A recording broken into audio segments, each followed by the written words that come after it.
আরজি করে মহিলা ডাক্তারের মৃত্যুর পরতে পরতে রহস্য। আজ সকালে জরুরি বিভাগের 4 তলার সেমিনার হলে দেহ উদ্ধার হয়। নাইট ডিউটিতে ছিলেন পোস্ট গ্রাজুয়েট ট্রেনি ডাক্তার, তার মৃত্যু হলো কিভাবে তা নিয়ে তৈরি হয়েছে ধোঁয়াশা। তদন্তে নেমেছে পুলিশ। রাত 2টোয় ডিনার করেন ওই চিকিৎসক, বিশ্রাম নিতে যান সেমিনার রুমে।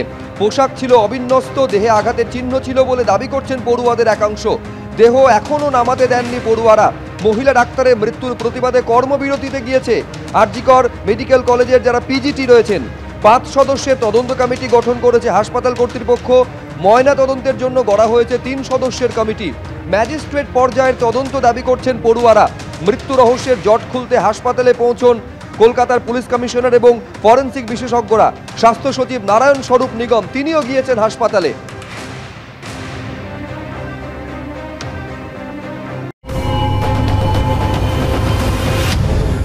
আমাদের মেয়ে পুরো সন্দেহ এতে খুন করা হয়েছে, ধর্ষণ করে। আমাদের বিশ্বাস আর কি, আমরা এটা সুবিচার যাতে হয়। এখন মেয়ে তো গেছে, চলে গেছে, সে তো কিছু করা যাবে না। যাতে বিচারটা পায় সেই চেষ্টা করছি, কিন্তু এরা টোটালি ব্যাপারটাকে ডিলে করছে। প্রিন্সিপালকে ডাকা হচ্ছে, আসছে না। সবসময় আমাদের 2 ঘন্টা বসিয়ে তারপরে ঢুকতে দিল করে ধামা চাপা দেওয়ার চেষ্টা হচ্ছে। পুরো খুন করা হয়েছে, পুরো দেখলেই বোঝা যাচ্ছে অর্ধনগ্ন অবস্থায় পড়ে আছে। আরজিকর মেডিকেলে মহিলা চিকিৎসকের রহস্য মৃত্যু। মৃত মহিলা চিকিৎসকের বাবার সঙ্গে ফোনে কথা বলেছেন মুখ্যমন্ত্রী মমতা বন্দ্যোপাধ্যায়। ঘটনা খুবই বেদনাদায়ক। পরিবারকে সমবেদনা জানিয়ে বললেন মুখ্যমন্ত্রী, যথাযথ তদন্ত করে দোষীদের বিরুদ্ধে কড়া ব্যবস্থা নেওয়া হবে। মৃত মহিলার বাবাকে আশ্বাস মুখ্যমন্ত্রীর। সূত্রের খবর, পরে মৃত মহিলা চিকিৎসকের বাড়িতে গিয়ে পরিবারের সঙ্গে কথা বলবেন। মৃত মহিলা চিকিৎসকের বাবাকে আশ্বাস দিয়েছেন মুখ্যমন্ত্রী মমতা বন্দ্যোপাধ্যায়। এমনই খবর সূত্র।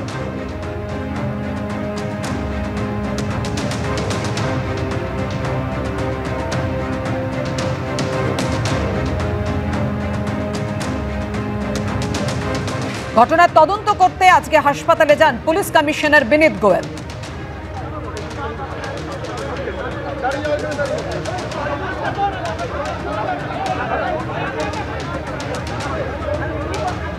একটা আনফরচুনেট ইনসিডেন্ট হয়েছে।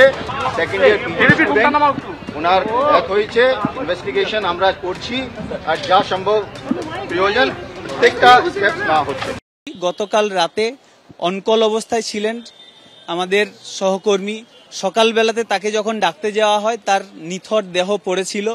সেখানে তার পোশাক ছেঁড়া অবস্থাতে পাওয়া যায়। দেহে একাধিক ক্ষতও দেখা গেছে বলে তার সহপাঠীদের বক্তব্য। এই অবস্থাতে আমরা সাসপেক্ট করছি এটা একটা ক্লিয়ার কাট রেপ এবং খুনের ঘটনা। এত বড় হাসপাতাল, এতজন মহিলা চিকিৎসক এখানে নাইট ডিউটি করেন, কিন্তু কোথাও সেপারেট মহিলাদের জন্য অনকল রুম, তাদের উপযুক্ত নিরাপত্তার ব্যবস্থা নেই। তাহলে এই ঘটনার সম্পূর্ণ দায় কর্তৃপক্ষকে নিতে হবে। আমরা অবিলম্বে সমস্ত ঘটনার বিচার বিভাগীয় তদন্ত দাবি করছি। দোষীদের সম্পূর্ণ দৃষ্টান্তমূলক শাস্তির দাবি করছি।